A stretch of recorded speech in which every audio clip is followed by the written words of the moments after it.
नमस्कार दोस्तों, मेरा नाम है प्रदीप चौहान। बात समझनी है तो पूरी सुननी होगी।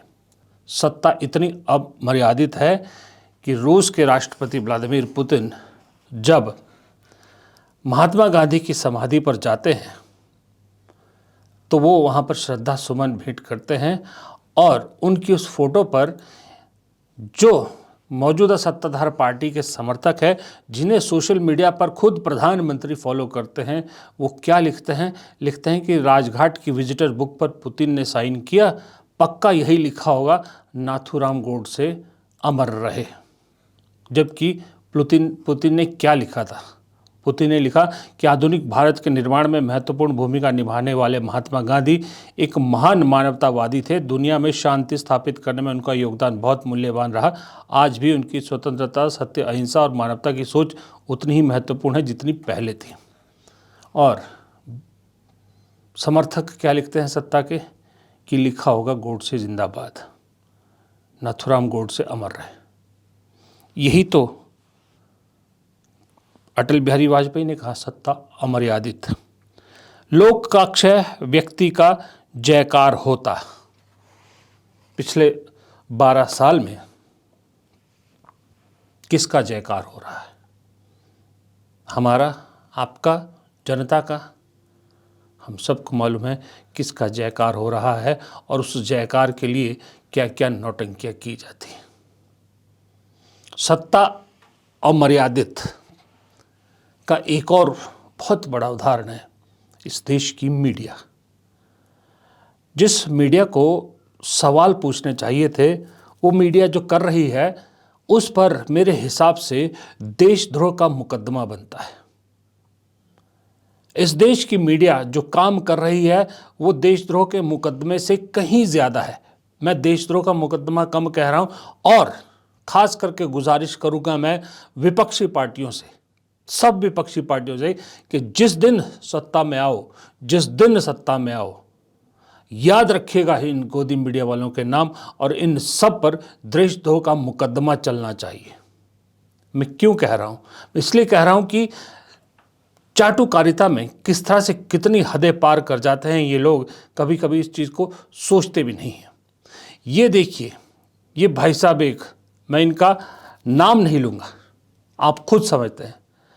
कल व्लादिमीर पुतिन भारत आते हैं तो ये भाई साहब उस पर क्या कहते हैं? ये पाकिस्तान, भारत के दुश्मनों के साथ, यानी पाकिस्तान के साथ और जनरल मुनीर के साथ राहुल गांधी का नाम जोड़ते हैं। कहते हैं ना पाकिस्तान को नींद आ रही होगी, ना मुनीर को नींद आ रही होगी, ना राहुल गांधी को नींद आ रही होगी। देश के नेता विपक्ष को ये पाकिस्तान के साथ कंपेयर करते हैं, पाकिस्तान के साथ उसका नाम जोड़ते हैं। इन्हें लगता है कि ये राहुल गांधी की बेइज्जती कर रहे हैं, तो बहुत बड़ी गलतफहमी में है। ये बेइज्जती राहुल गांधी की नहीं है, ये बेइज्जती उन करोड़ों लोगों की है जिन्होंने 235-236 विपक्षी सांसदों को वोट दिया और वोट देकर विपक्ष में बैठाया। क्योंकि राहुल गांधी समूचे विपक्ष के नेता है, नेता विपक्ष है, तो वो उन 235-236 सांसदों के नेता है।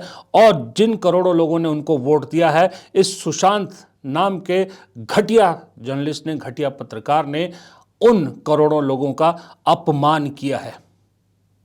तो इससे बड़ा देशद्रोह का मामला क्या होगा? क्यों नहीं इस पर देशद्रोह का मुकदमा चलता है? वो इसलिए नहीं चलता क्योंकि सत्ता के पालन पोषण में ये पल रहे हैं। पालन पोषण करने वाला इनका आका, खबरें क्या आई कि उन्हें पीएमओ से हटा दिया गया है, तो थर थर कांपने लगी थी ये मीडिया। सवाल इस मीडिया को पूछना चाहिए कि ये जो पिता एक सैनिटरी पैड के लिए भीख मांग रहा है, वो बेटियां जो अपने पिता का अस्थि विसर्जन करना चाहती थीं, जाना चाहती थी, लेकिन एयरपोर्ट पर मजबूर है, वो युवा जोड़ा जिसका रिसेप्शन था लेकिन फ्लाइट कैंसिल हो गई, घंटों बाद वो रिसेप्शन में नहीं पहुंच पाए अपने, या वो बुजुर्ग जिसे इलाज के लिए जाना था बेंगलोर, लेकिन वो एक एयरपोर्ट पे फंसा रह गया, वो स्टूडेंट जिसका एग्ज़ाम था वो छूट गया। सवाल इस मीडिया को ये पूछना चाहिए इस देश के प्रधानमंत्री से कि उनका क्या कसूर कि इंडिगो की गलती की खामियाजा वो भुगते हैं। लेकिन वो नहीं पूछ रही मीडिया। सवाल क्या पूछ रही है? सवाल पूछ रही है, ये देखिए, पूछ रही है पुतिन से कि पिछले आप मतलब कोशिश करें कि मोदी जी की तारीफ मिले कि भाई किस प्रधानमंत्री को सबसे बेहतर बताने की कोशिश की कि आप पुतिन से जानना चाह रही थी, उनके मुंह से उगलवाना चाह रही थी कि वो किसी तरह से कह दें कि मोदी जी अब तक के सबसे बेहतरीन प्रधानमंत्री है। ऐसा अजीबोगरीब सवाल पूछा, लेकिन ऐसे पत्रकारों को पुतिन अपनी जेब में रख के चलते हैं। पुतिन ने जो जवाब दिया ना, वो मखमल के में लपेट कर ऐसी सॉलिड चप्पल मारी है कि अगर शर्म होगी इस पत्रकार को तो शायद दोबारा ऐसा सवाल ना पूछे। The prime ministers of India have had a huge role to play in this strengthening of India-Russia ties. Who do you think, in your span of being a leader here in Russia, really made that difference since you were in power in enhancing India-Russia ties? Which are the prime ministers? Ну, вы знаете, это я уже говорил, вы меня просили дать. You've asked me to characterize other leaders of other countries. На мой взгляд, не очень You know, прилично. I don't think it's Сейчас very работаем decent. с примером. सुना आपने? ये भी देशद्रोह की category में आता है कि आप देश के पुराने प्रधानमंत्रियों के काम को नकारने की कोशिश करें, उन्हें नेगेटिव इमेज में डालने की कोशिश कर रहे थे। जो एयरपोर्ट पर हो रहा था वो ना दिखाने की बजाय गोदी मीडिया देखिए किस तरह से पुतिन के आने को लेकर ऐसी एक्साइटेड हो रही थी, ऐसे हो रहे थे कि मानो दुनिया में कैसा अजीबो गरीब चीज़ होगी जो पहले कभी नहीं देखी होगी। लेकिन मैं सही बताऊं, 28 साल के पत्रकारिता के करियर में मुझे अब कल खास करके बड़ी शर्मिंदगी सी महसूस हुई कि मैं इस लाइन से क्यों निकला, मैंने ये प्रोफेशन क्यों चुना। कुछ समय पहले तक डोनाल्ड ट्रंप को लेकर यही पागलपन इस देश में चलाया गया था। डोनाल्ड ट्रंप सबसे दोस्त, मोदी ट्रंप की दोस्ती, ये वो सो। जब ट्रंप ने लात मारी तो फिर चीन की दोस्ती और मोदी की दोस्ती, ये वो सो। अब वही गान पुतिन के लिए। ठीक है, आपके देश में कोई बड़ा राष्ट्राध्यक्ष आया, बहुत अच्छी बात है, पूरा राष्ट्रीय जो है उनका स्वागत होना चाहिए, पूरे राष्ट्र को उनका स्वागत करना चाहिए। लेकिन स्वागत करने में और उनके आगे बिछ जाने में फ़र्क होता है। यूँ लग रहा है मुझे खास करके ट्रंप के वो बयान के बाद, जब से ट्रंप ने मोदी जी को जो है वो पूरी दुनिया के सामने एक्सपोज कर दिया कि सीज़ फायर उन्होंने कराया है, उसके बाद से जिस तरह से पहले चीन के राष्ट्रपति के सामने, फिर अब व्लादिमीर पुतिन के सामने जिस तरह से ये सरकार बिछ रही है, यूँ महसूस हो रहा है कि दुनिया को ये मैसेज जा रहा हो कि आप हमारे यहाँ आए या आप हमसे मिले, आपकी बहुत बहुत मेहरबानी, आपने एक बहुत बड़ा हम पे एहसान कर दिया। बिछ गए। ये हाल कुछ साल पहले तक पाकिस्तान का हुआ करता था। पाकिस्तान में कोई बड़ा राष्ट्राध्यक्ष आ जाता था तो पूरा देश यूँ लगता था कि बिछ गया है, पूरा देश सड़क पर लेट आया है, लमलेट हो गया, साष्टांग प्रणाम कर रहा है, ऐसा पाकिस्तान को देखकर लगता था। और हम लोग हंसते थे, हम लोग कहते थे कि ये यार पाकिस्तान है जो कभी भारत से आगे हुआ करता था। ये अब इस देश के हालात हैं। कभी पाकिस्तान के टीवी स्टूडियो में जूता चप्पल गाली गलौच देखकर हम हैरान होते थे कि ऐसी पत्रकारिता भी होती है। आज हमारे यहाँ पर उससे ज़्यादा हो रहा है। आज पाकिस्तान के लोग हम पर हंस रहे हैं। ये सच्चाई इस देश की इस वक्त की है।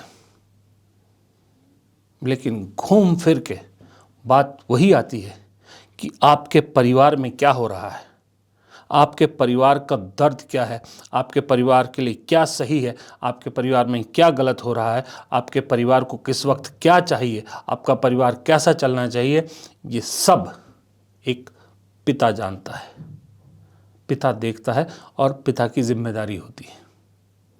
दोस्तों, मेरे हाथ में पूर्व प्रधानमंत्री अटल बिहारी वाजपेयी की कविताओं का एक संग्रह है।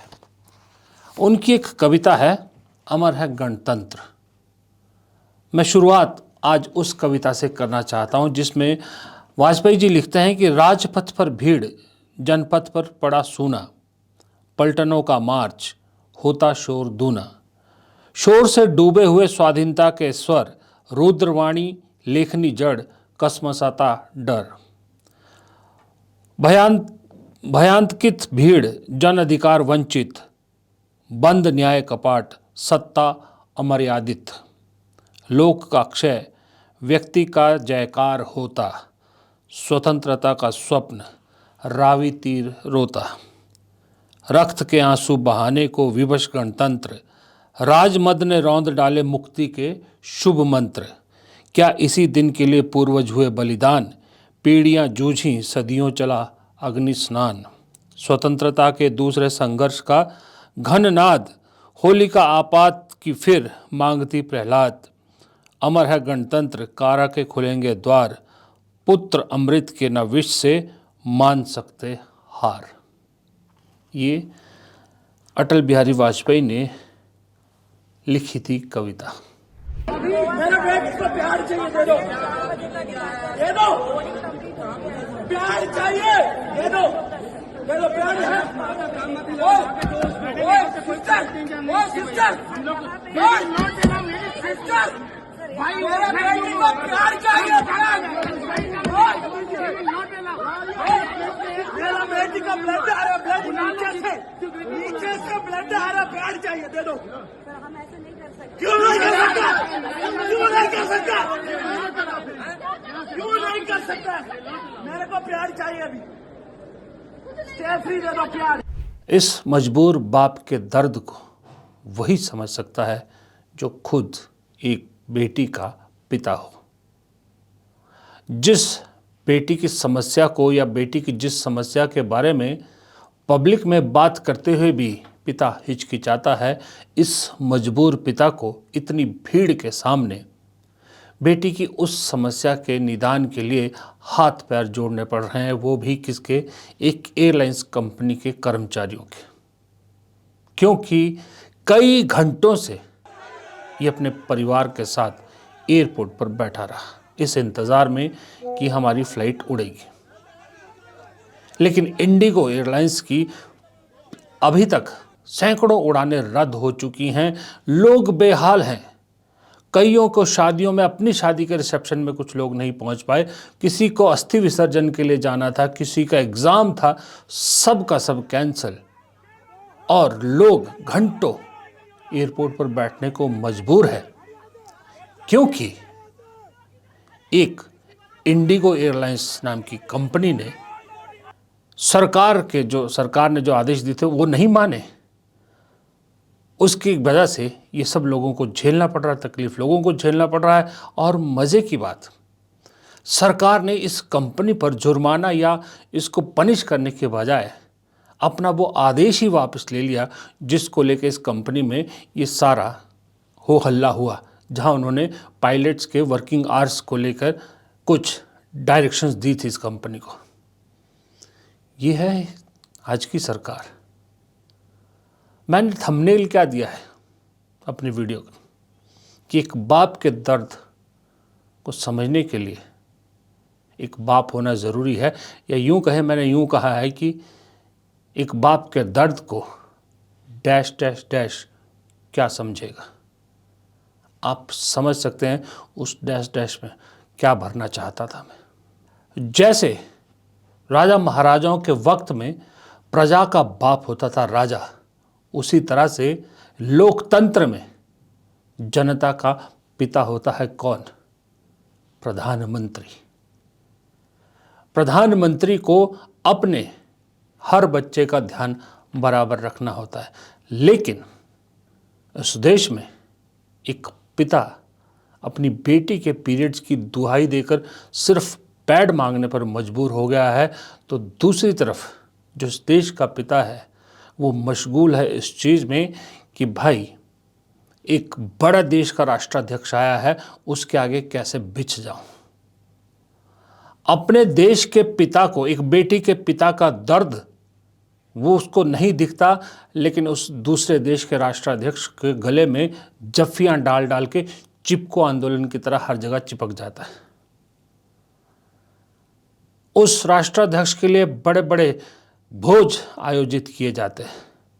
ठीक है, वो प्रोटोकॉल है, वो होना भी चाहिए, लेकिन इस बाप के दर्द को कौन जानेगा जो अपनी बेटी के लिए इतना मजबूर हो गया है। और ऐसे कितने ही मैंने जो गिनाए आपको, उन सब के दर्द को कौन समझेगा। आदमी दर्द तभी समझता है जब वो खुद उससे गुजरता है। इसीलिए मैंने कहा एक पिता के दर्द को समझने के लिए पिता होना जरूरी है, और वो क्या समझेगा उस दर्द को जो खुद हर जिम्मेदारियों से भागता फिरता हो। और देश की बदकिस्मती ये है कि उसी पार्टी के एक पूर्व प्रधानमंत्री ने ऐसी कविता लिखी थी जो आज के हालात में बिल्कुल सटीक बैठती है। लेकिन जो आदमी कभी पिता बना ही ना हो, जो पिता कैसा होता है वो जानता ही ना हो, उसे अगर वो सारी जिम्मेदारियां दे दी जाएंगी तो फिर वही होगा जो अटल बिहारी वाजपेयी ने इस किताब में कहा है, अपनी कविता में कहा है, और जो इस वक्त देश और दुनिया देख रही है। फिलहाल इस वीडियो में इतना ही। वीडियो पसंद आए तो लाइक कीजिएगा, शेयर कीजिएगा, कमेंट बॉक्स में अपनी राय भी ज़रूर दीजिएगा, और चैनल को सब्सक्राइब नहीं किया है तो प्लीज़ चैनल को सब्सक्राइब भी ज़रूर कीजिएगा। नमस्कार।